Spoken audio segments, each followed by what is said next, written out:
La France, c'est quoi? Ben, c'est une vieille dame, mais elle est très belle, elle est somptueuse même.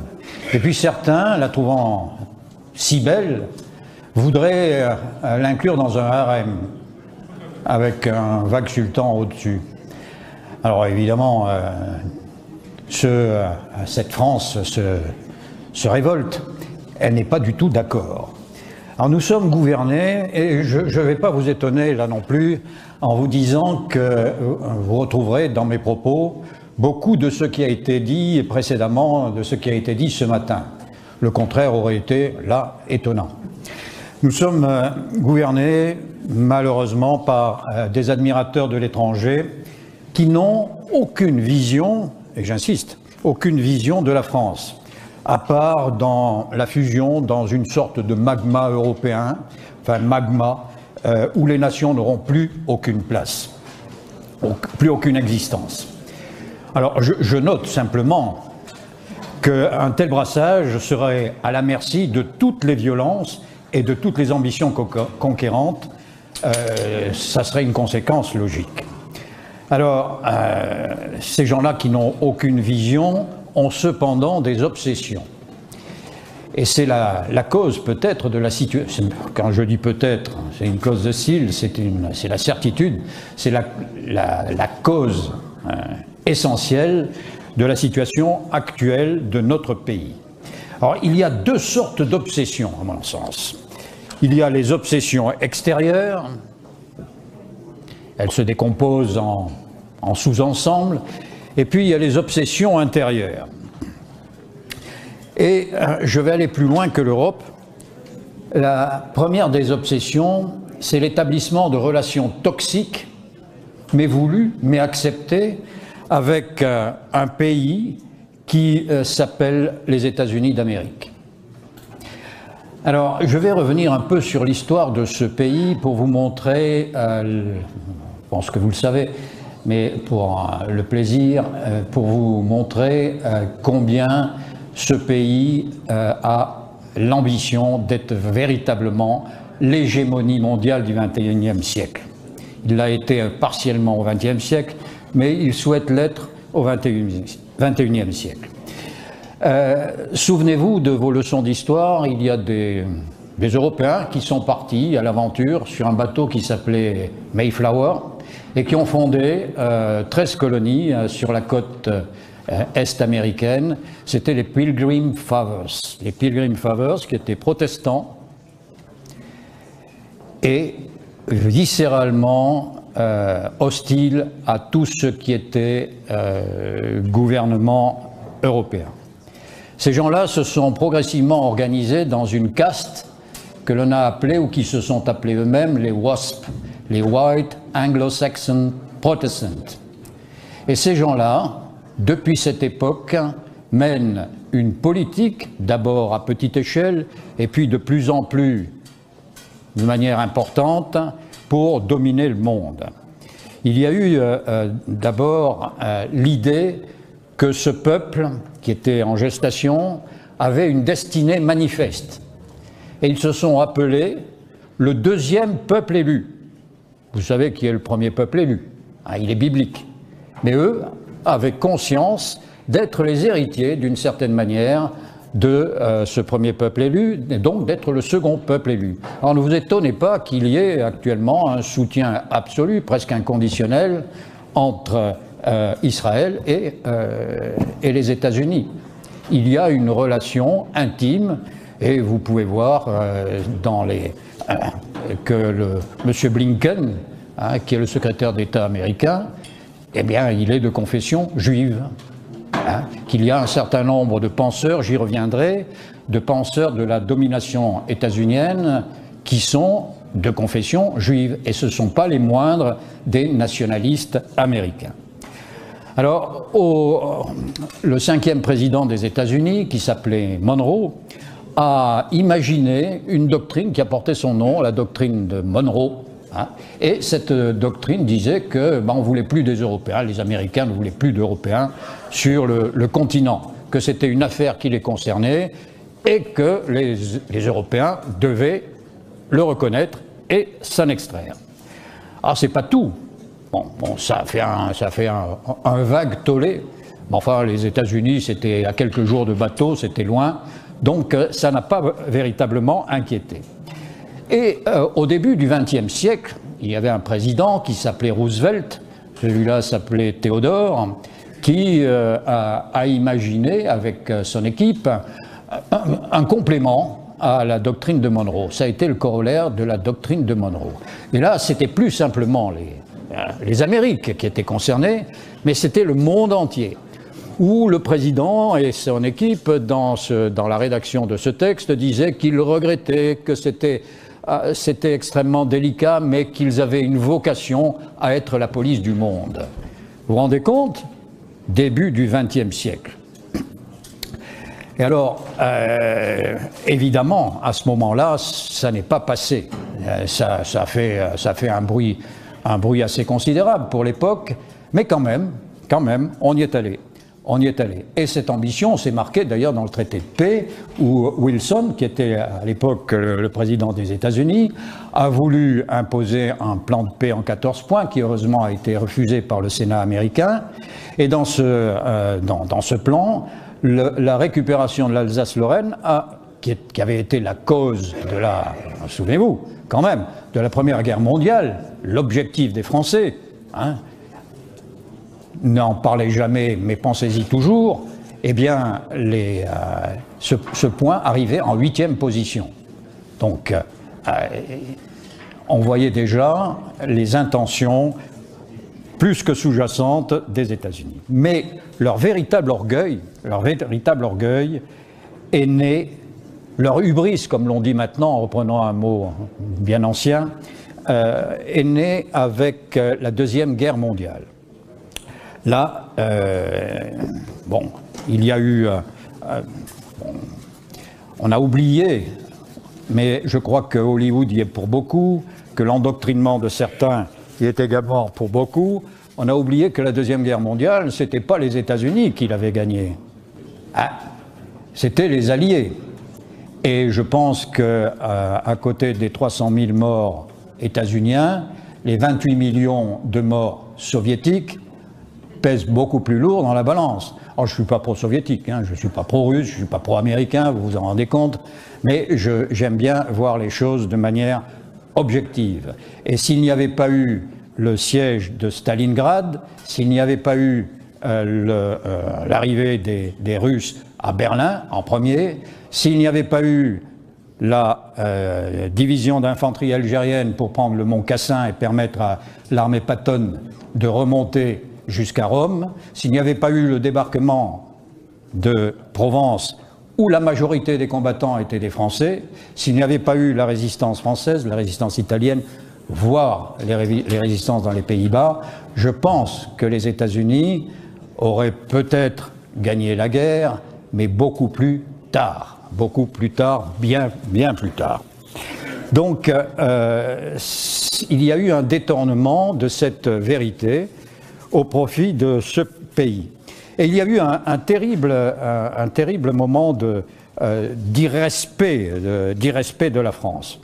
Irrespect, je l'ai appris il y a quelques années, le deuxième Roosevelt, curieusement le deuxième Roosevelt, qui était un cousin du premier, le deuxième Roosevelt avait imaginé, il était très hostile à De Gaulle, il avait imaginé de partager la France, de recréer ce qu'était peut-être vous savez, la Bourgogne d'autrefois, le duché de Bourgogne. Et il aurait mis dans cet état tampon la Belgique, le nord de la France et la Bourgogne. Alors, évidemment, ce n'était pas acceptable, et c'est un de nos alliés qui... J'allais oublier la Grande-Bretagne. Évidemment, la Grande-Bretagne a fait énormément pendant cette Seconde Guerre mondiale. C'est Churchill qui a dit à Roosevelt non.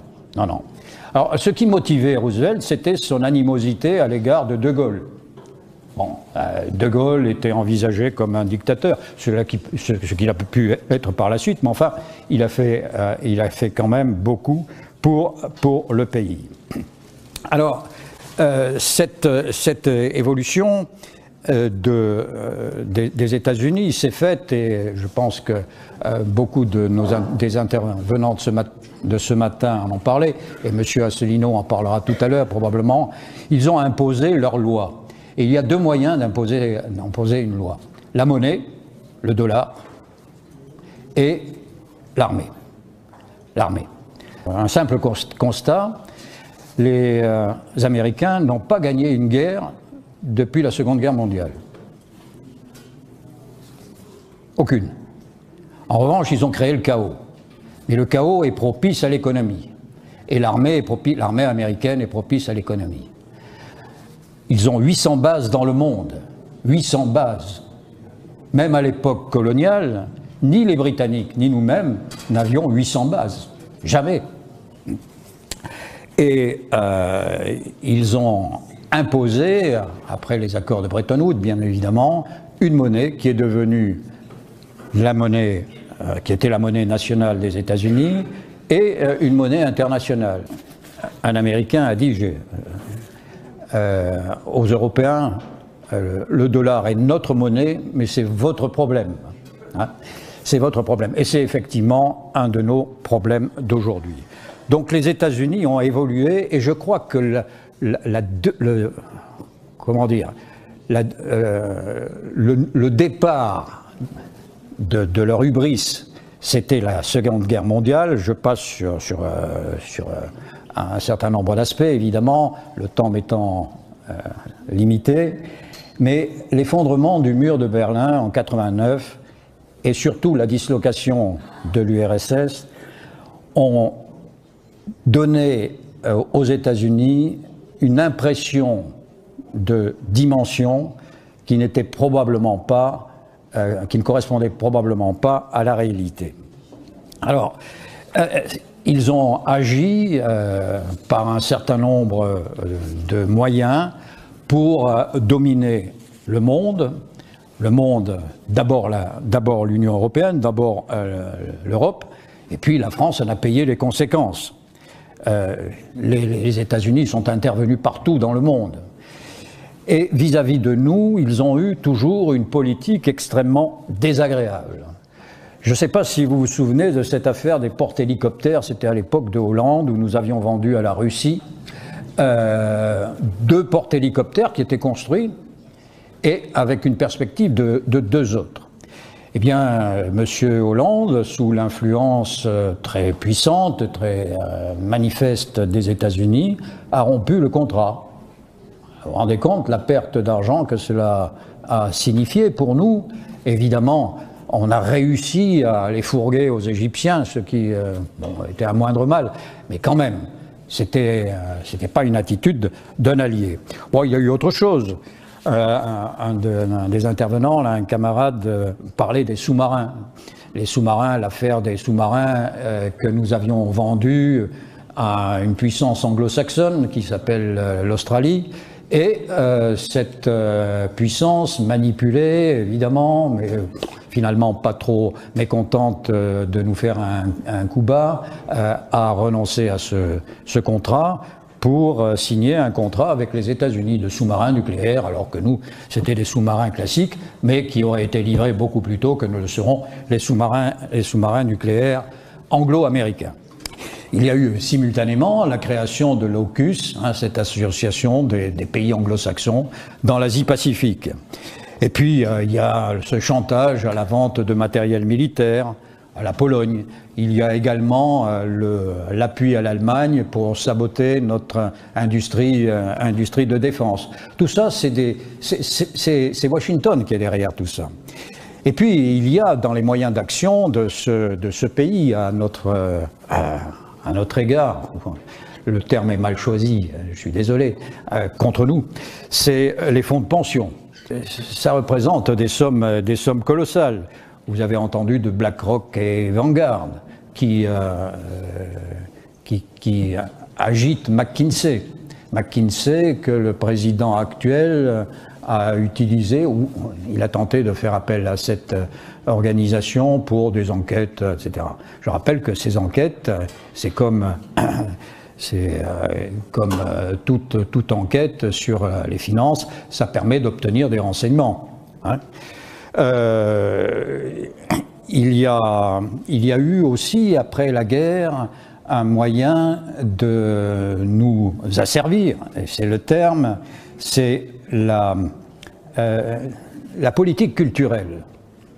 Alors quand on parle de culture, en France, on dresse les oreilles. Mais on n'a jamais fait grand-chose pour défendre véritablement notre culture. Il y a eu, après la guerre, un accord passé entre le président du Conseil de l'époque, Léon Blum, et le secrétaire d'État états-unien, James Burns, pour effacer les dettes de la Première Guerre mondiale et pour que la France bénéficie d'un emprunt. Mais simultanément, alors que l'industrie cinématographique française était florissante, qu'elle donnait au monde l'exemple de ce qu'il fallait faire en matière cinématographique, en matière culturelle, cet accord qui faisait la part belle aux États-Unis a amené pour l'année 1947 340 films américains, alors qu'il n'y en avait pas un an auparavant, contre seulement 40 Français. 40 Français. Alors grâce au cinéma américain, plus rien n'empêchait la puissance d'Hollywood de façonner les esprits français et de diffuser ce que les Américains eux-mêmes ont appelé l'American Way of Life. Hein. Et évidemment, toute la propagande qui s'en est suivie. Mais les outils, eh bien les outils, c'est la CIA, la CIA. Hein. Ce sont les ONG qui n'ont de nom gouvernemental que le nom. Elles sont toutes dépendantes, ou en tout cas terriblement liées, au gouvernement des États-Unis. Et elles œuvrent partout dans le monde. Il y a le Peace Corps qui a été créé par Kennedy. Il y a les lois extraterritoriales. Hein, les lois extraterritoriales, et évidemment, s'ajoute le rôle international du dollar et cette armée qui mène la politique du gros bâton, le big stick, comme cela avait été dit au début du siècle précédent. Donc, simultanément, les États-Unis mettaient en œuvre une organisation que vous connaissez bien, puisqu'elle est en train de faire son œuvre actuellement. Son œuvre, je mets évidemment le mot entre guillemets, en Ukraine. L'Ukraine qui ne faisait pas partie de l'Alliance Atlantique d'ailleurs. Hein. Et c'est ce que j'appelle l'obsession otanienne de nos gouvernants. L'obsession otanienne, qui est fille de l'obsession états-unienne, de cette admiration béate que certains portent aux États-Unis. Le premier des trois petits présidents, je les appelle ainsi, Monsieur Sarkozy,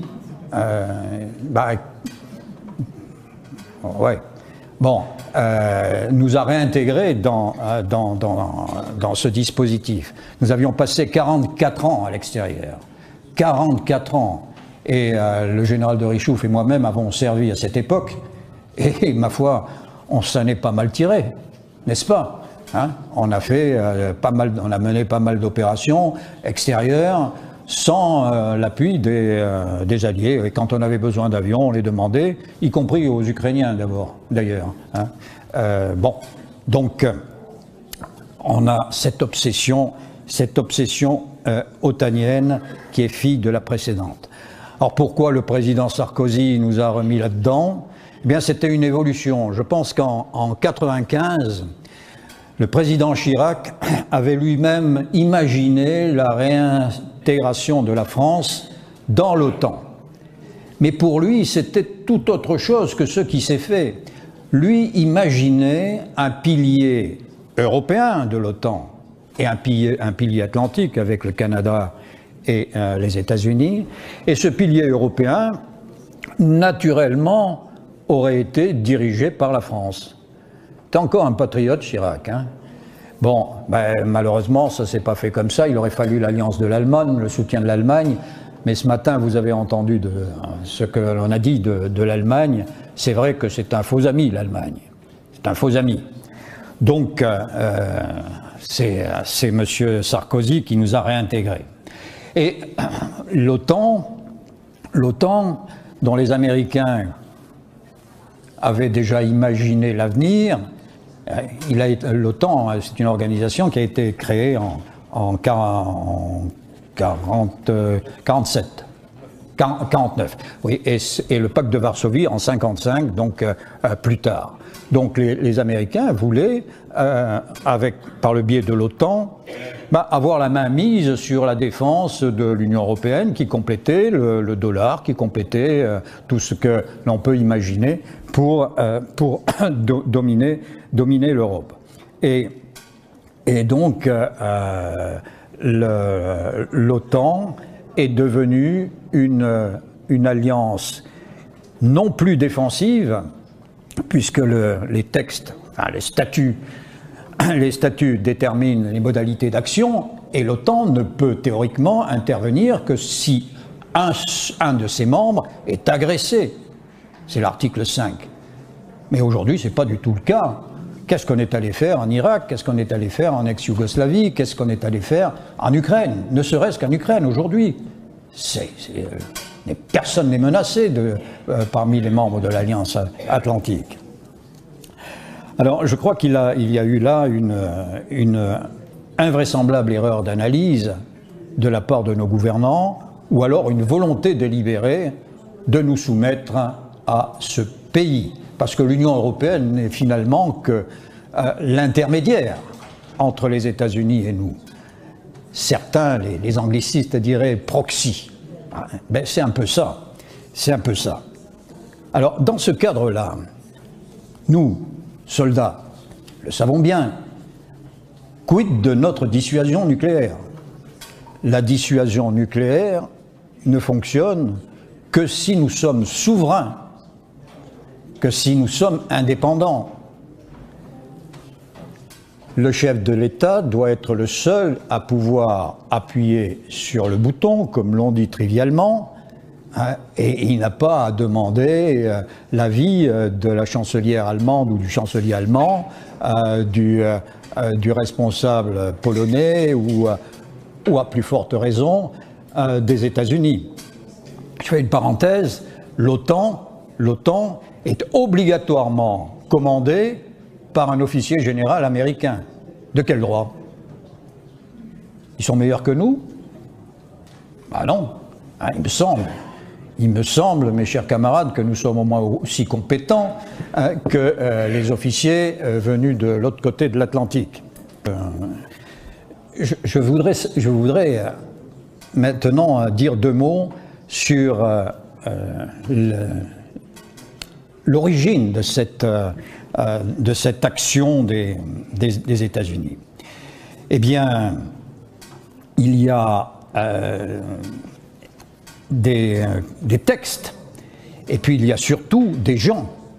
Il y a un certain nombre de personnes qui ont imaginé la politique des États-Unis. On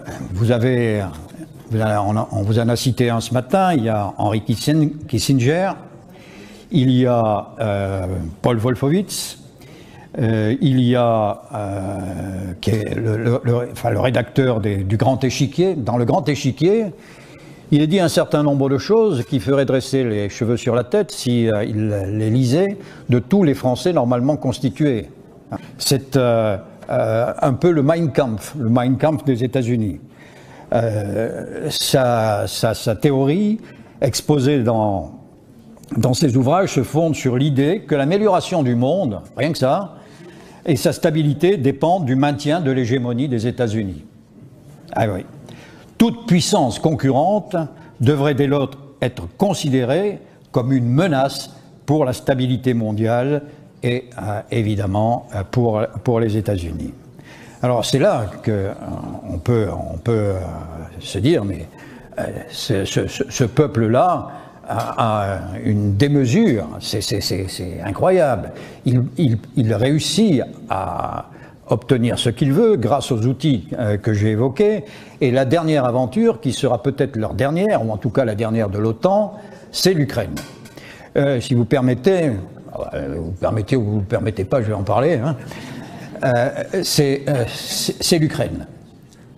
L'Ukraine, c'est une affaire qui est de longue haleine. Elle a débuté en 2013. Et pourquoi? Tout simplement parce que les États-Unis avaient imaginé que la Russie était grosso modo le successeur de l'URSS, ce qu'elle est en partie d'ailleurs, mais qu'elle était un obstacle face à l'ennemi de demain, qui est l'ennemi chinois. L'ennemi chinois, évidemment, c'est l'Asie-Pacifique, et c'est autour de Taïwan, autour de la querelle actuelle à propos de l'indépendance ou non de Taïwan. Et pour bien cerner la Chine, il aurait fallu, dans l'idée des États-Unis, contrôler le nord de cet ensemble immense que représente la Chine, la Mongolie, etc. Et pour ce faire, il fallait vaincre la Russie, militairement, la disloquer, entre une partie allant jusqu'à l'Oural, ça vous rappelle quelque chose, de l'Atlantique à l'Oural, une partie qui aurait pu s'intégrer dans une Union européenne soumise, et 2 ou 3 parties en Extrême-Orient et en Sibérie qui auraient été des protectorats américains. Et là, regardez, imaginez la carte, il n'y en a pas, mais enfin, imaginez, hein, vous avez la Chine qui est cernée par les États-Unis. Leur hubris était allé jusque-là. Manque de bol pour eux, ça ne s'est pas tout à fait passé comme ça. Alors dans un premier temps, oui, évidemment, hein, évidemment. Les Ukrainiens, croyant bien faire, ont bombardé leurs compatriotes du Donbass, hein, 14 000 morts, pas rien. C'était le même pays, hein, c'était le même pays. Et les Russes sont tombés dans le panneau au bout d'un moment. D'autant plus que l'Ukraine avait manifesté son intention de rejoindre l'OTAN. Là aussi, quand on regarde les cartes, l'Ukraine passant dans l'OTAN, frontière directe avec la Biélorussie et avec la Russie de l'OTAN. Admissible ou pas? Bah, si mettez-vous à la place des Russes, non. Il vaut mieux tenir ses ennemis le plus loin possible et essayer de garder ses amis le plus près dans ce type d'affaires.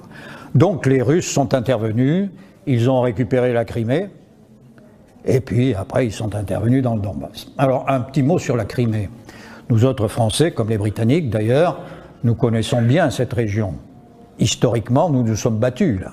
Hein, il y a un quartier qui s'appelle Malakoff, ça doit vous parler, un redoute de Malakoff. Et puis la Crimée, on est allé se battre contre les troupes du Tsar. C'était bien un Tsar qui était patron en Crimée. Et avant, c'était l'Empire ottoman. Et pourquoi? Parce que le Tsar voulait poursuivre et mettre la main sur les détroits. Ce que nous ne voulions pas. Donc on s'est battu contre eux. Bon, l'affaire est close. Et on en revient à la récupération de la Crimée par la Russie d'aujourd'hui, ce qui, somme toute, était légitime, d'autant plus que la Crimée était peuplée de Russes et le Donbass peuplé de Russes et de russophones. Bon, et vous remarquerez que la Russie, qui aurait très bien pu au début, elle l'a fait, mais personne, aucun commentateur n'y a fait allusion, au début de ce conflit, la Russie a menacé Kiev. Elle a très bien pu prendre Kiev, très bien pu aller jusqu'au bout. Elle n'a pas voulu. Parce que ça n'était pas son intention, c'était une opération militaire spéciale, hein, c'est-à-dire que légalement, ça n'est pas une guerre pour eux, et ils n'avaient pas l'intention d'envahir l'Ukraine, qui leur doit l'indépendance, il faut le rappeler ça aussi. L'Ukraine n'a jamais été indépendante, sauf pendant quelques années, depuis Kiev, depuis le Grand-Duché de Kiev, où les deux entités ont été créées et non séparées au début. Donc ça fait, vous vous rendez compte, ça fait 500 ans que l'Ukraine et la Russie étaient intimement liées. Donc avec la dislocation de l'URSS, c'est évident que Moscou n'avait plus les moyens d'assurer la sécurité de l'ensemble et a donné l'indépendance à l'Ukraine. Elle n'allait pas revenir là-dessus. Elle allait simplement modifier les frontières parce qu'elle avait été provoquée par l'Ukraine, mais surtout par l'OTAN. Alors, je voudrais dire que sur cette affaire, évidemment, on a beaucoup glosé et que nos médias ont été uniquement d'un bord. Ils n'ont jamais cherché à avoir la vision objective, la vision que normalement un analyste doit avoir. Et ça, c'est bien dommage. C'est bien dommage. Dans ces obsessions extérieures, l'OTAN c'est devenu un outil d'ingérence, un outil de domination à la main des États-Unis. Et nous sommes là des armées vassales. Si bien que nous n'avons, pour ainsi dire, plus d'autonomie. Je ferai une petite digression sur l'Afrique. Le continent africain m'intéresse beaucoup. Quand nous sommes intervenus à Barkhane, nous l'avons fait parce que le gouvernement avait fait appel à nous. Et on a été très vite embarrassés. Vous vous rendez compte, la France, qui fait comme avant, elle intervient seule. Donc on a imaginé faire intervenir les Européens, qui n'avaient pas envie d'intervenir d'ailleurs, mais il fallait maquiller notre intervention d'une certaine européanité. C'était une absurdité, évidemment. Les Européens ne savent pas se battre, et ils n'ont pas l'intention de se battre. Et là, je confirme ce qui a été dit sur l'annihilation de l'esprit de défense et de l'esprit citoyen dans la plupart des pays européens, sauf le nôtre, bien évidemment. Évidemment. Il y a quand même une chose qui est étrange, c'est que je vous ai parlé d'un président, mais les trois autres aussi. C'est-à-dire que les États-Unis forment leurs alliés, forment les responsables de leurs alliés. Il y a, vous en avez entendu parler évidemment, un certain nombre d'organismes qui dépendent des États-Unis ou qui ont été instaurés par eux. Je pense à un d'entre eux, c'est la fondation Young Leaders, dans laquelle sont passés, comme par hasard, les trois présidents que je viens d'évoquer. Donc le but est chaque année de recevoir une douzaine de jeunes politiciens européens prometteurs avec des élites américaines de même tranche d'âge. Voilà, bon, vous les connaissez. À l'étranger, vous avez Mario Draghi, vous avez Manuel Barroso, enfin vous avez un certain nombre d'autres. Alors, je vous ai parlé du grand échiquier. Il y a un plan qui a été rédigé dans les années 90 qui s'appelle un projet pour un siècle nouveau américain. Alors je peux vous le dire en anglo-saxon pour vous montrer que je ne suis pas systématiquement hostile. Project for the New American Century. Bon, et il est paru en 97 et il a été revu en 2006. Et il était tellement agressif à l'égard de l'étranger que le président a demandé de le reprendre. Et c'est Colin Powell et puis Dick Cheney, qui n'étaient pas des prototypes, des parangons de modération, qui l'ont à nouveau rédigé. Ça n'a changé rien du tout. Et il y a eu aussi d'autres analystes terriblement nationalistes, expansionnistes. J'en cite quelques-uns. Il y a Kristol, Robert Kagan, Dick Cheney. Et puis Robert Kagan, vous ne connaissez peut-être pas, mais vous connaissez peut-être sa femme, Victoria Nuland. Voilà, donc voilà, c'est le même genre, en homme. Oui, désolé, je ne suis pas genré, je parle d'hommes et de femmes. Voilà. Dans les obsessions extérieures, il y a évidemment ce dont nous avons longuement parlé ce matin, l'obsession européenne. C'est une obsession, c'est un endoctrinement. Bon, alors, dès le début d'ailleurs, je ne vais pas reprendre ce qui a été dit, je pense que vous avez mémorisé. Dès le début, il y a eu des trahisons. Il y a un homme particulièrement vénéré, deux hommes particulièrement vénérés, qui sont considérés comme les promoteurs de l'Union européenne en France, dans les pays de l'ancien marché commun, c'est Jean Monnet et Robert Schuman. Alors, Jean Monnet, c'était un Américain, il ne faut pas se leurrer. C'était un type qui servait les États-Unis et qui avait pour vocation il était hostile à la France. Et d'ailleurs, je pourrais en parler un peu plus loin, mais je préfère en parler tout de suite. Quand pendant la guerre, alors qu'il était aux États-Unis, il aurait mieux fait d'être à Londres avec le général de Gaulle, mais enfin, il a été un antigaulliste depuis le départ. Il a écrit qu'il fallait, je cite, détruire le général de Gaulle dans une lettre au secrétaire d'État américain. Détruire, c'est le terme. Vous vous rendez compte? Bon, ça fait un peu beaucoup, non? Alors ces gens-là, et Robert Schuman, lui, il a passé la guerre dans les monastères. Et certains voudraient en faire un saint. Enfin bon, c'est comme ça. Ces gens-là s'appuyaient sur une idée qui avait été émise en 1921 par un personnage qui a créé le mouvement Pan-Europa, qui est à l'origine d'ailleurs de l'hymne à la joie. C'est pas lui qui l'a écrit, mais qui en a fait une sorte d'hymne européen. C'est M. Koudenov-Kalergi, et qui, c'était un métis autrichien-japonais. Un curieux mélange, mais enfin c'était un Européen. Et cet homme-là était un partisan convaincu de l'abolition des frontières et du mélange des nations. Oui, la lettre de Monnet, c'était à Harry Hopkins. Donc, voilà.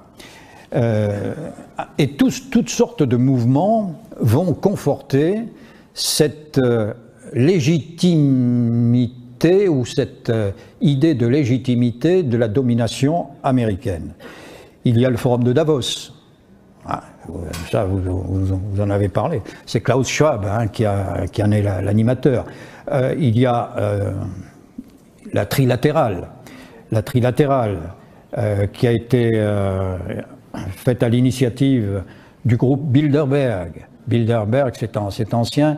Et Bilderberg, c'est le nom d'un hôtel où s'est réuni pour la première fois un panel de personnages de très haut niveau, essentiellement états-uniens et européens bien orientés. Et puis, il y a le Council of Foreign Relations, qui est un vieil organisme qui prévoit la domination des États-Unis. Et je dis vieil organisme parce qu'il est de 1921. Bon. Et puis, il y a quelques outils aussi. Quelques outils, on ne s'en rend pas compte, mais les GAFAM, les Elon Musk et consorts, tous ces gens-là ne sont pas des réussites. Enfin, ils sont présentés comme des réussites individuelles pour la communauté internationale. Mais ce sont des gens qui sont pleinement au service du gouvernement américain. Il y a, par exemple, pour Elon Musk, un accord avec la NASA. Et tout ce qu'ils font, c'est... on ne peut pas leur reprocher, si on est américain, on ne peut que s'en satisfaire. Mais moi, en tant que citoyen français, ça ne me plaît pas trop de voir ça, évidemment. Je vais peut-être en choquer quelques-uns. Il y a des agents en Europe, dont le principal est Madame Ursula von der Leyen, qui ne doit son nom germanique qu'à son mari. Elle appartient à la famille Larsson, qui est une famille américaine du Sud, qui a fait sa fortune dans... vous voyez bien dans quoi, Donc, il faut raison garder avec cette dame. Tant plus que son mari est un des patrons d'une... il est directeur médical d'Orgenis, c'est un laboratoire américain. Comment voulez-vous que cette dame d'origine américaine, avec un mari qui travaille aux États-Unis, serve des intérêts qui ne soient pas, indirectement au moins, des intérêts américains? Voilà.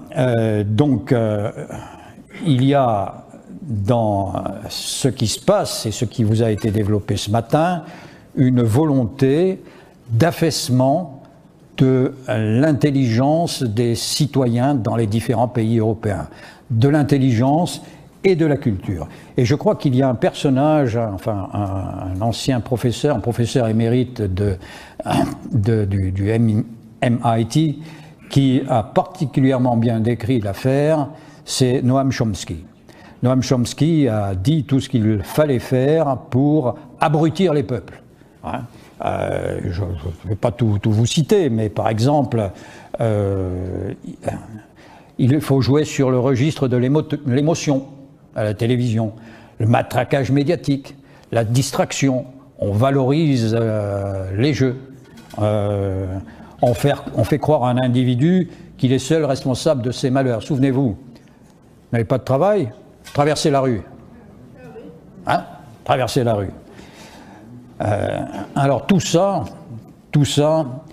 c'est tout ce que nous vivons là, tout ce que l'Union européenne subit, c'était dans le traité initial, le traité de Rome, qui a été rendu officiel le 1er janvier 1958, et qui prévoyait déjà une union sans cesse plus étroite. Je suis persuadé que si le général de Gaulle avait été au pouvoir à ce moment-là, s'il n'avait pas été soucieux de la situation interne de la France, et si il y avait le problème algérien à l'époque, hein, s'il avait été parfaitement au courant de ce qui se tramait dans ce traité, il n'aurait jamais été signé en l'état. Jamais. Parce que tout ce qui se passe est dans le traité de Rome. Tout ce qui se passe est dans le traité de Rome.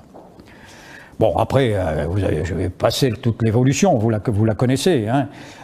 On aboutit au traité de Lisbonne en 2007, de manière éhontée, bien sûr, avec en intermédiaire Maastricht et Schengen, avec la libre circulation des capitaux et des personnes, et on voit ce que c'est.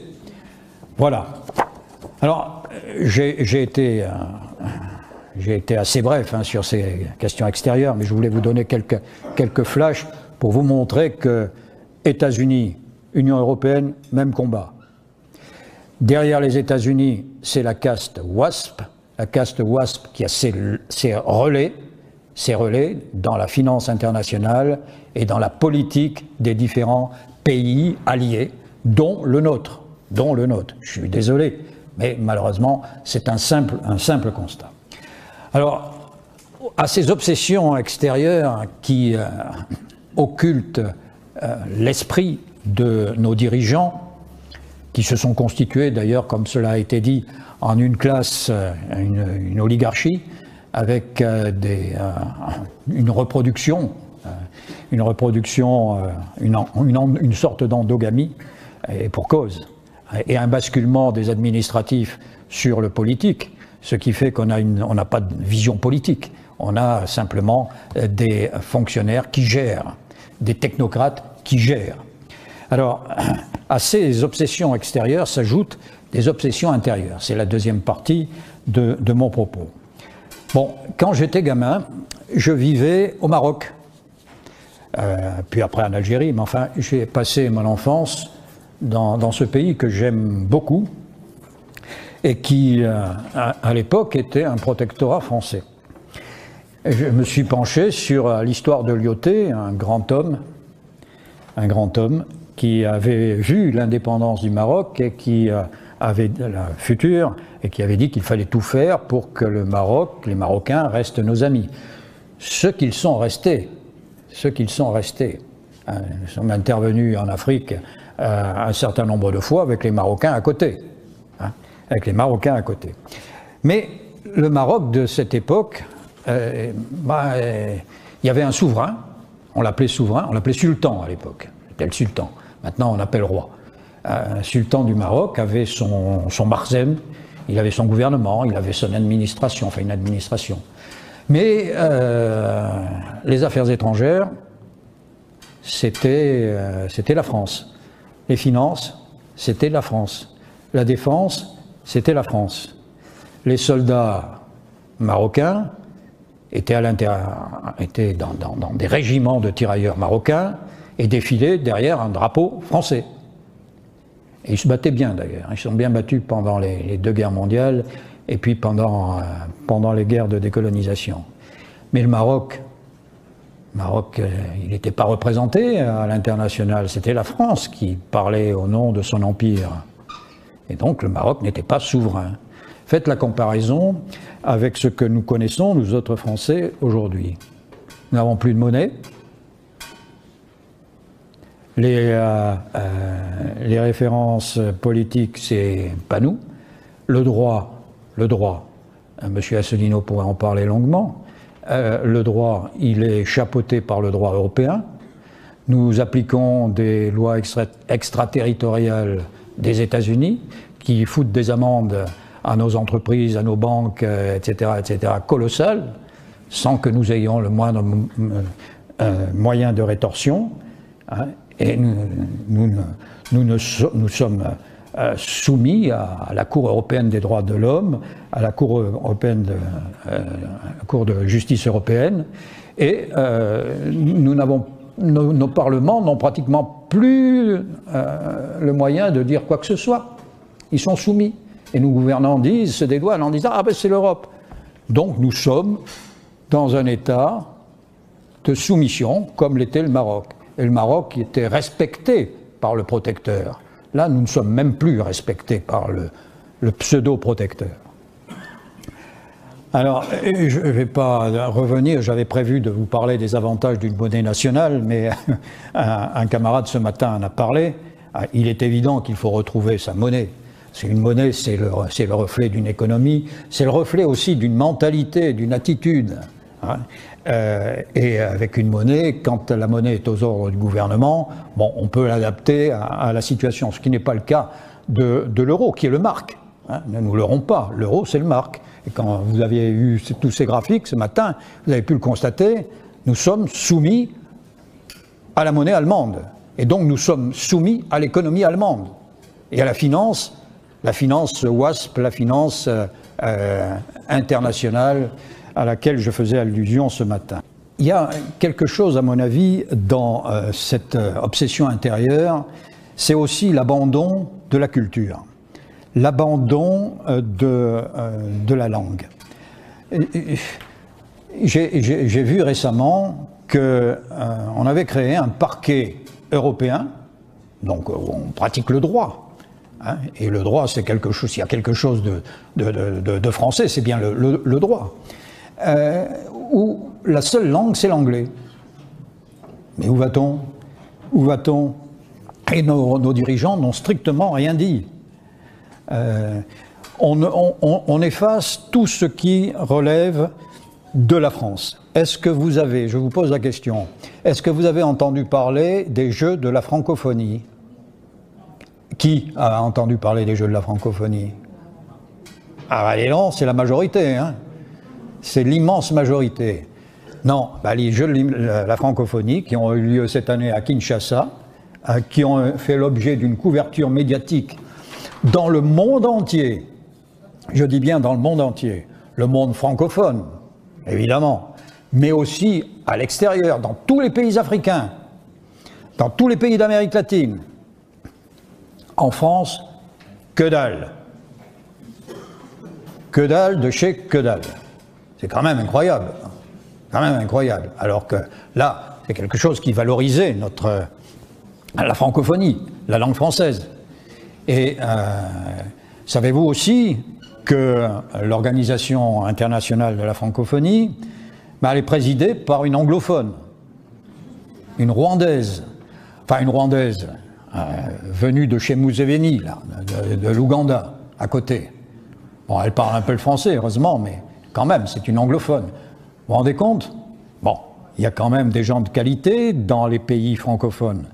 Alors j'ai un ami, Monsieur Zouari, qui est un analyste compétent de tout ce qui concerne la francophonie. Il me disait, les francophones sont 550 millions, et non pas 250 ou 300 millions, comme on ose le dire. Et il exclut de ses calculs le Liban, un pays comme le Liban que l'on dit francophone. Hein. Il exclut les pays où l'on ne peut pas se débrouiller en français, hein, et qui ont rejoint la francophonie. C'est quand même extraordinaire avec cet outil que nous ne le défendions pas, que nos responsables politiques refusent de le défendre. Il y a une obsession aussi qui va vous parler, c'est l'obsession laïcarde. C'est quelque chose quand même d'extraordinaire, cette volonté de faire appliquer la laïcité à une population qui ne peut pas la reconnaître parce que la laïcité, dans sa structure sociale, structure mentale, n'existe pas.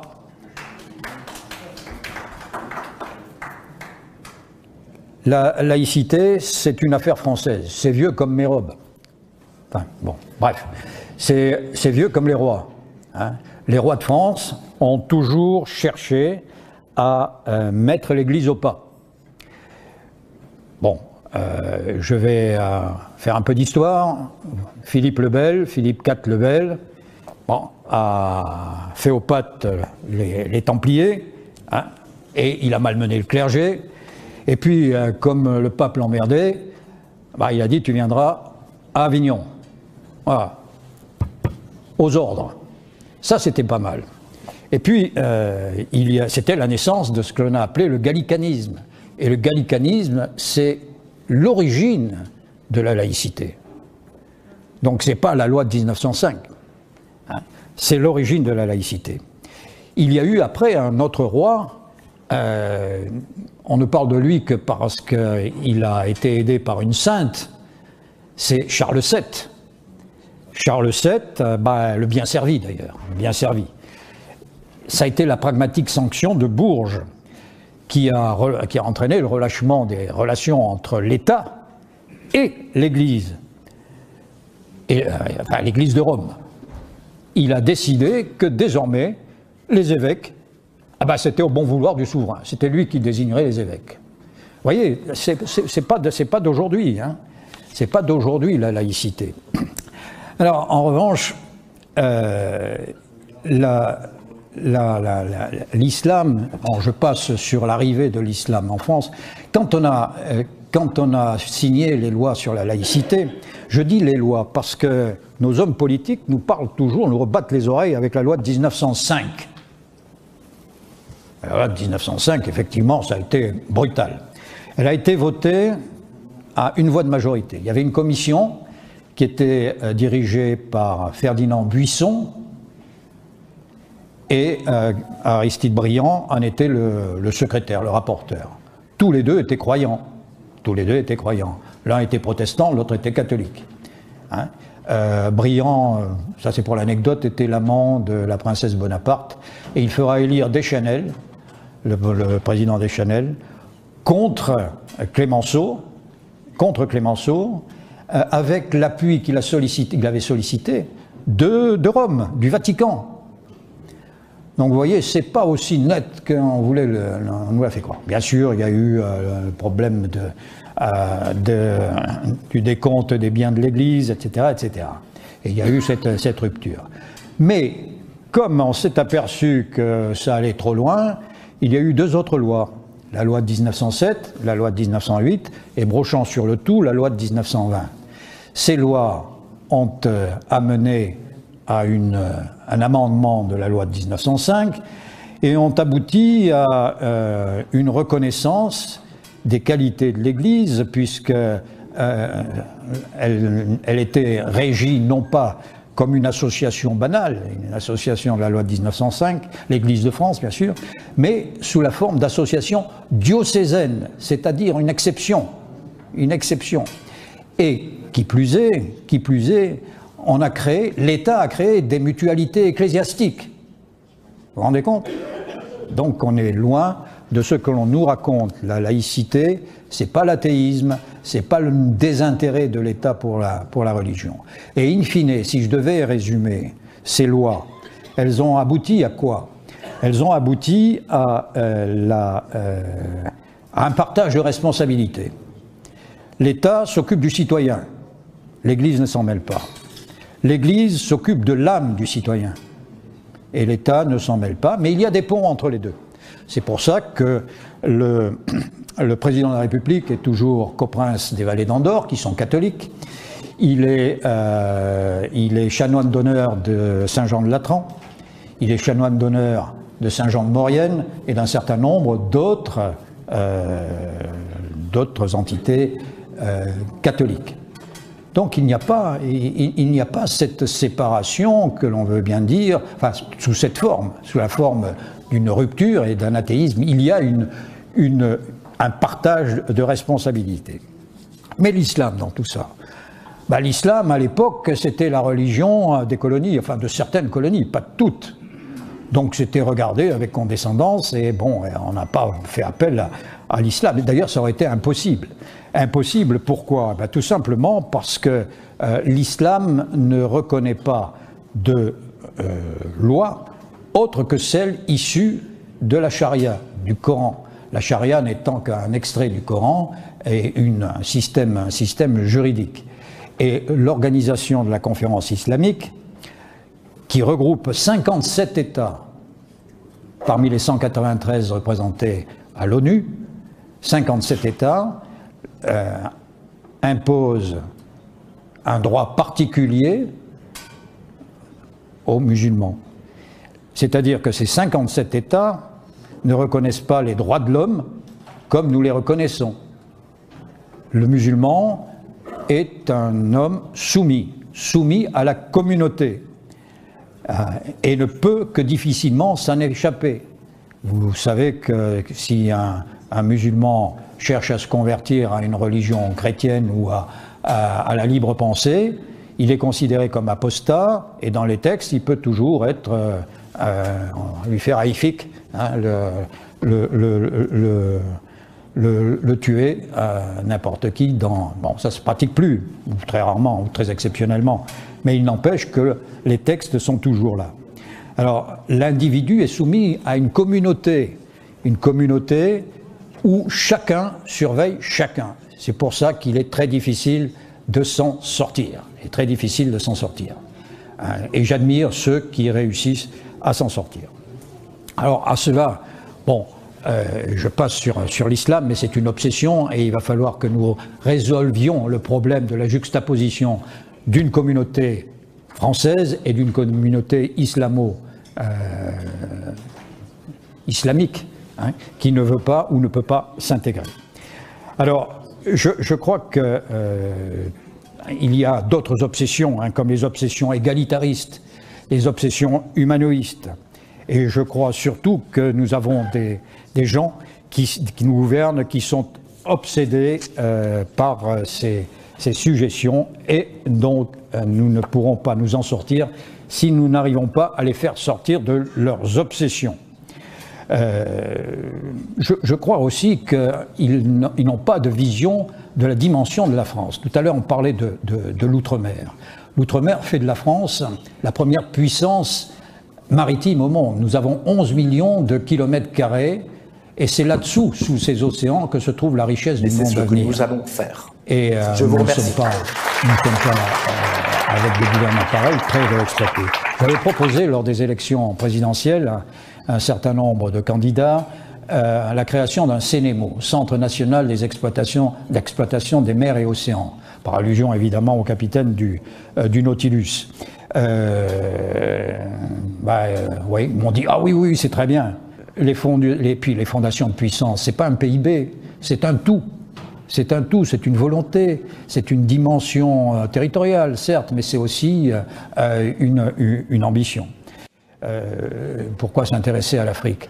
J'avais à l'époque une conférence sur l'Afrique où je disais berceau de l'humanité et avenir du monde. Vous savez, un pays comme la Guinée-Conakry, c'est un scandale géologique.